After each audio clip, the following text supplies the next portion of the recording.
Hazards and Emergencies. The objective of this lecture is to understand the hazards and emergencies on the road and to learn the ways to deal with them safely. The key modules of this lecture are hazard perception, categories of hazards, emergencies, safe behavior, and your responsibilities in the event of a collision. We will start with the first module, hazard perception. Hazard perception. Being a road user, it is very important to understand what is hazard perception. To understand hazard perception better, let's divide it into two parts: the hazard, the perception. Hazard is anything that has the potential to cause harm. In driving terms, hazard can be anything that may cause the drivers to alter the speed, direction, or the position of the vehicle. The common types of hazards are actual hazards, potential hazards. Let's learn about actual hazards. An actual hazard can be anything which is physically present in front of you and forces you to decrease the speed or alter the direction. Examples of actual hazards are roundabouts or T-intersections, a slow-moving or stationary vehicle in your lane, curves or bends that require you to reduce your speed, an opening door of a parked vehicle, pedestrians crossing the road, slippery road surface. Potential hazards. A potential hazard is something that is not physically present in front of you, but may appear suddenly, forcing you to react.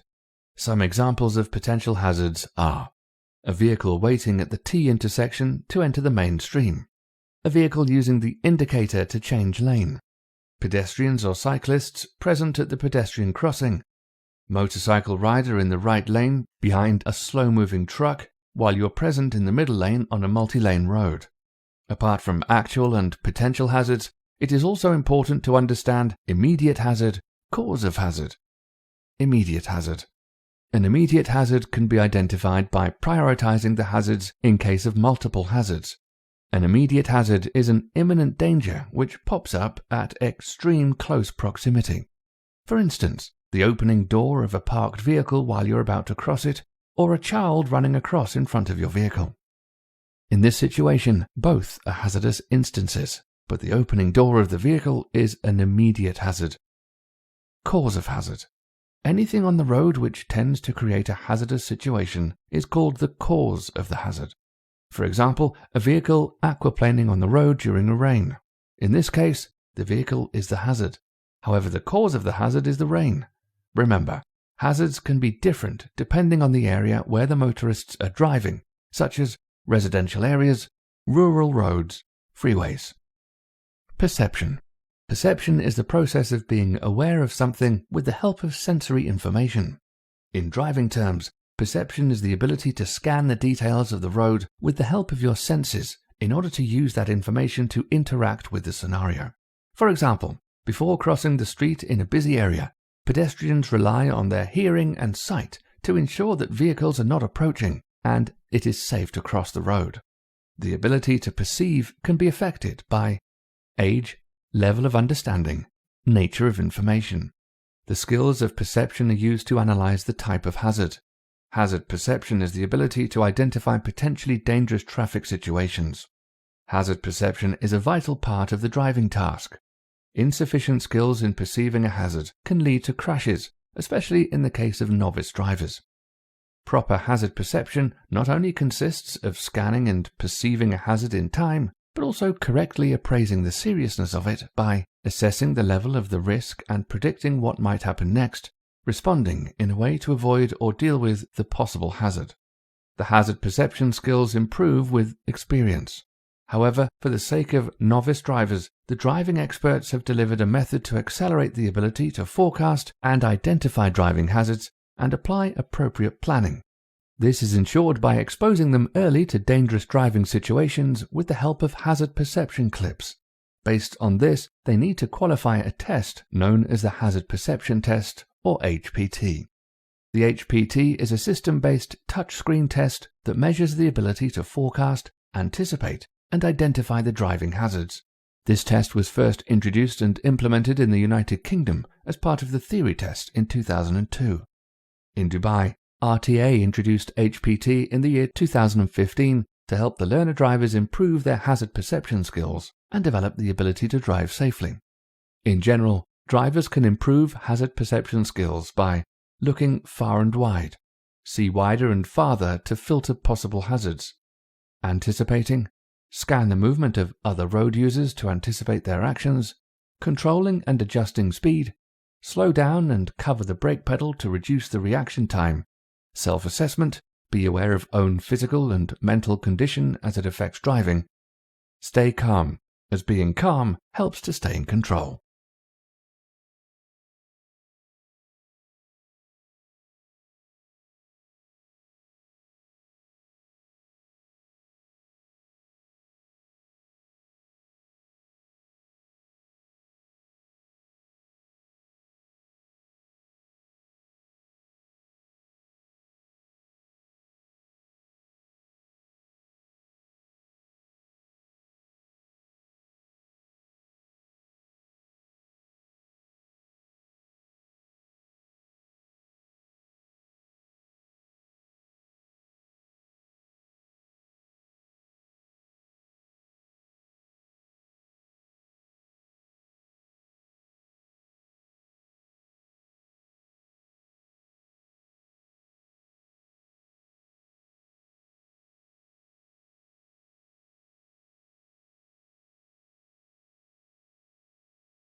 Emergencies. In this module, you will learn about roadside emergencies and the ways to handle them safely. There are various problems a vehicle may face leading to roadside emergencies. Motorists should prepare ahead of time for the most common roadside emergencies because a simple emergency gear and a basic mechanical knowledge can help to get through most emergencies or breakdowns. Emergency kit. A basic vehicle emergency gear includes owner's manual, first aid kit, portable fire extinguisher, suitable for the type of vehicle, high visibility safety vest, at least 2, reflective triangle, flashlight, jump cable, spare tire, jack and jack handle, lug wrench, brick, wedge, tire pressure gauge, industrial type gloves, engine oil, brake fluid, radiator coolant. Mechanical knowledge. Now let's see what kind of mechanical knowledge is required to tackle emergencies. Some of the roadside emergencies can be fixed with basic mechanical knowledge and without much effort. Therefore, it is always better for the drivers to have a plan to get back to the road safely. Some of the common roadside emergencies are stuck vehicle, engine overheating, flat tire, dead battery.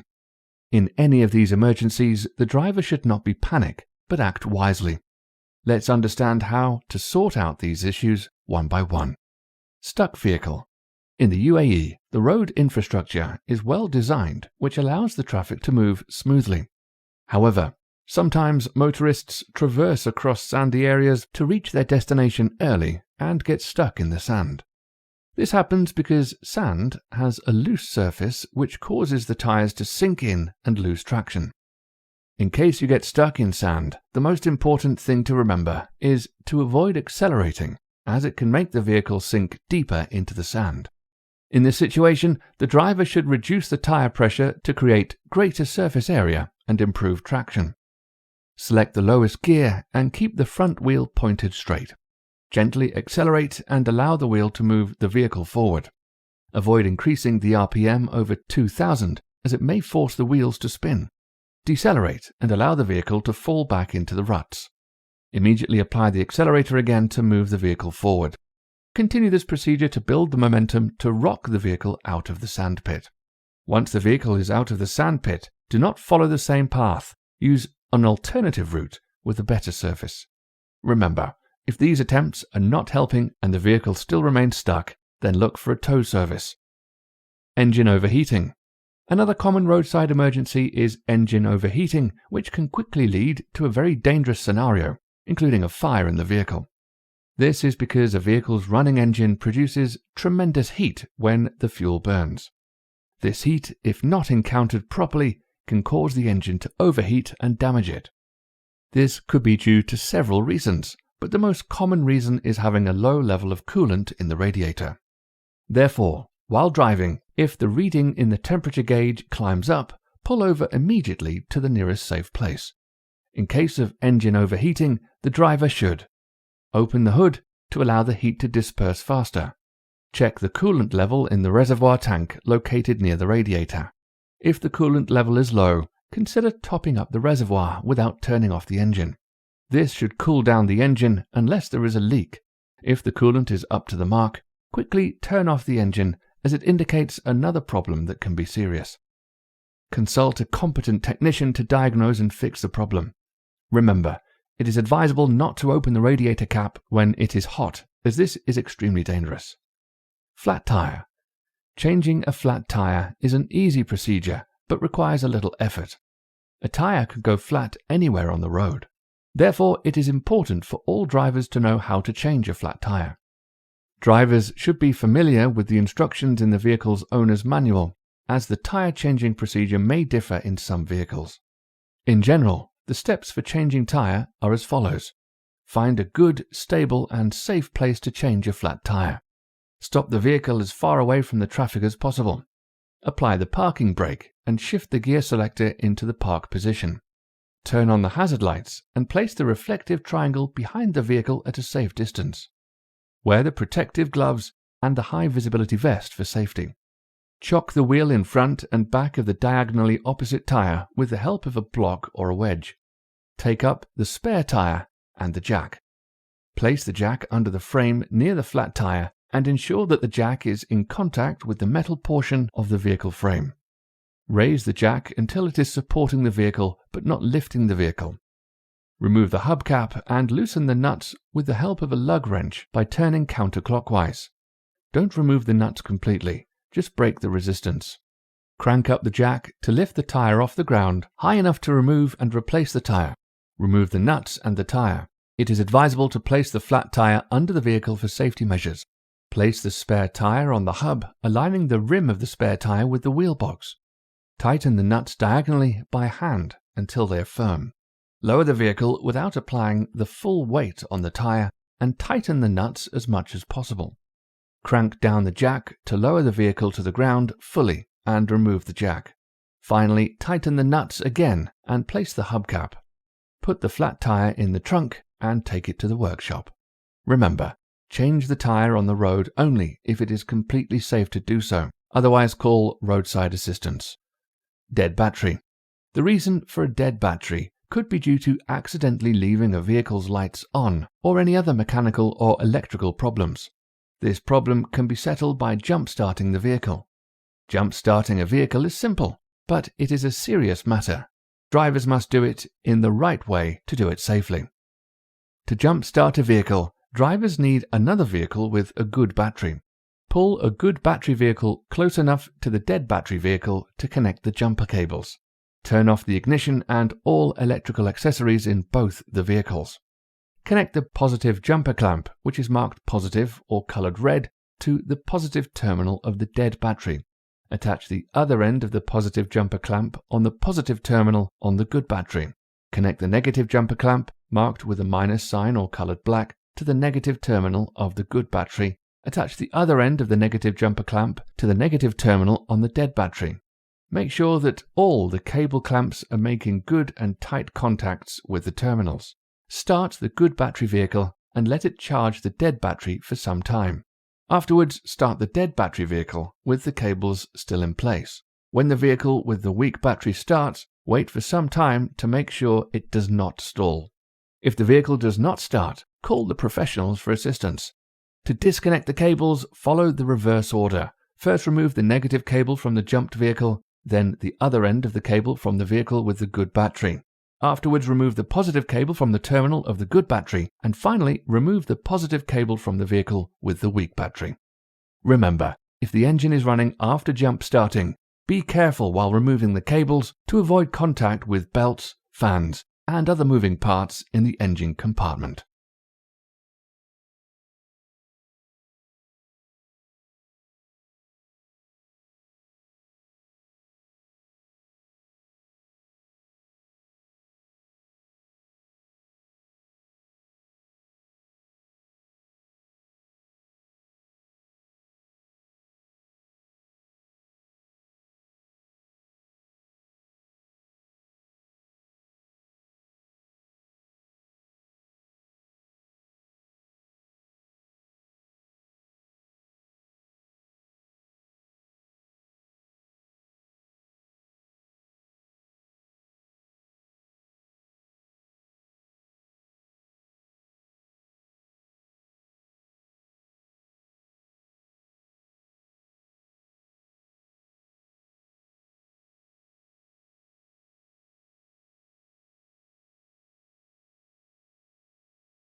safe behavior and your responsibility in the event of a collision. In this module, we will discuss about the driver's responsibility in case of a crash. The increasing number of vehicles on the road are directly related to the increase in the number of vehicle accidents. All road users have certain responsibilities which they must follow if involved in an accident. Important rule: if you are involved in a collision, regardless of severity or apparent blame, you are required to stop and notify the police of your collision within 6 hours. You must also give assistance and care to the victim of a collision, especially those who are injured. Traffic Law Number 21, 1995. The steps to be followed in the event of a collision are: initial actions. All vehicles involved in a collision must stop in the nearest safe place immediately. If possible, do not obstruct traffic and move your vehicle off the live carriageway. In Dubai, those who do not move the vehicle that is still drivable will be fined. Turn your hazard lights on and get out of your vehicle carefully. If possible, go through the doors that are away from the live traffic lanes. Unless somebody is injured or trapped, or if it is not possible to get out of the vehicle safely, remain in the vehicle. Wear high visibility jacket, if available, in your vehicle. Check with the other people involved whether anyone is injured. Only administer first aid if you are qualified to do so. Do not attempt to move injured accident victims, as this can make some injuries worse and may lead to legal issues for untrained first aiders. Never remove an injured motorcyclist's helmet. You may detect signs and symptoms of shock in collision victims. This could include paleness, blue or grey, cold and sweaty skin, rapid and shallow breathing, a rapid and weak pulse, nausea and thirst.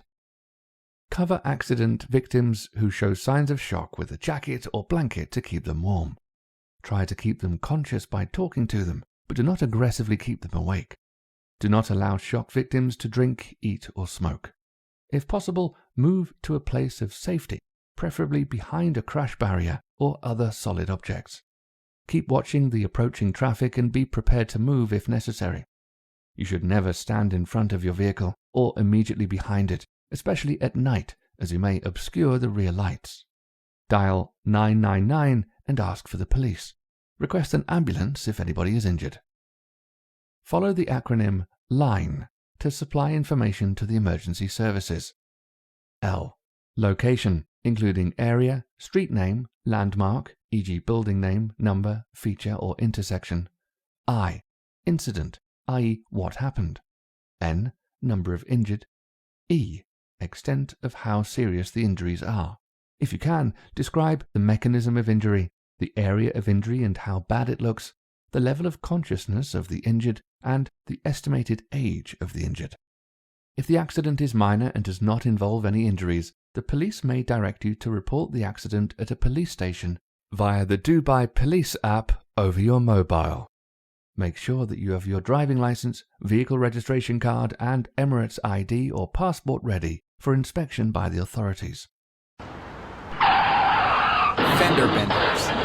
Never fun. And what's even more annoying is the time you need to spend dealing with the accident.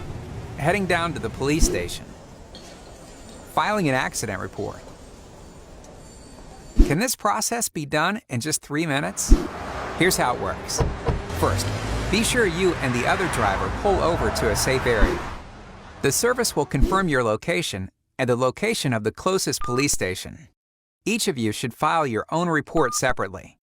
First, you will need to take photographs of the damage done to the vehicle. Be sure you are not standing too close when you take the photo. You want to make sure the camera shot is wide enough to capture the damage and the location of the damage on the vehicles. The service will then prompt you to enter your driver's and vehicle's license numbers, details about the accident, and your contact information. After that, you will be asked to enter the other driver's plate number. Your report will automatically be sent to the police station. That's it. Accidents are never fun, but at least now it's super convenient to report them. After the police complete the investigation, they will send you the final accident report via email or text. There's no need for you to pick it up in person at the police station. You can send the report directly to the insurance company yourself. Download the Dubai Police app today and use the smart police station services whenever you have the need. If you can, take some pictures of the damage to your vehicle. Avoid taking pictures of the occupants of another vehicle or bystanders, as you may need permission to take photographs or videos of other people. The photos should be shared only with the police. Do not post them on social media. In the event of another driver leaving the scene of the accident, make a note of their license plate number and hand it to the police when they arrive. Do not, under any circumstance, lose your temper, blame another person, or engage in an argument. If the other driver or even another passenger is yelling at you, remain calm and insist that the police will take due action when they arrive. When the police arrive, remain calm and wait until you are spoken to. The police will decide who is at fault and issue the police report in Arabic as a standard practice. Copies of the report that are issued in different colors are A. Pink form, issued to the driver at fault, B. Green form, issued to the driver not at fault, C. White form, issued when neither party is accused or if the other party is unknown. No repairs of any damaged vehicle may be undertaken without the police report. Follow the instructions issued by the attending police officer. The police may decide to take the driving license of any of the drivers involved. Keep a picture of the police report ready in your phone. Inform your insurance or car hire company about what had happened. The insurance or car hire company will advise you what to do with the police report. If the damage of your car is minor, for example, a dented bumper or panel, the attending police officer may permit you to drive away from the scene. If your car has sustained substantial damage or if it has broken lights or glass, a recovery truck will be required. This can be arranged through your insurance company or directly contact a recovery company if the police do not arrange the recovery. Very important. If you witness a collision on your way, avoid slowing down to look at the accident scene, as this may obstruct traffic and/or cause another accident. If you see an ambulance with lights and sirens activated, allow it to pass by, giving way to it. Use of fire extinguisher. The fire extinguisher is a device used to extinguish or control small fires in an emergency. There are different classes of fires for which different types of extinguishers are used. The most commonly used is the dry powder fire extinguisher. It is also the best for vehicle safety. You must opt for a lightweight extinguisher so that it is easy to fix and handle. Make sure you place it in an easily accessible location for the driver. It is highly recommended to have a hands-on training on how to use a fire extinguisher. The steps to use a fire extinguisher are: pull the pin, aim at the fire base, squeeze the handle, sweep the nozzle at the fire. Firefighting tips. In case of a fire while driving, remain calm but act quickly. Move to the closest safe place. Stop the vehicle and turn off the ignition switch. Get every person out of the vehicle and move away. If the fire is small, use the fire extinguisher to fight it.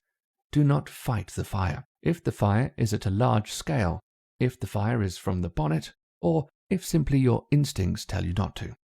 If you cannot fight the fire, secure the area and call the civil defense by dialing 997 or the police at 999. Always drive safely and expect the unexpected on the road.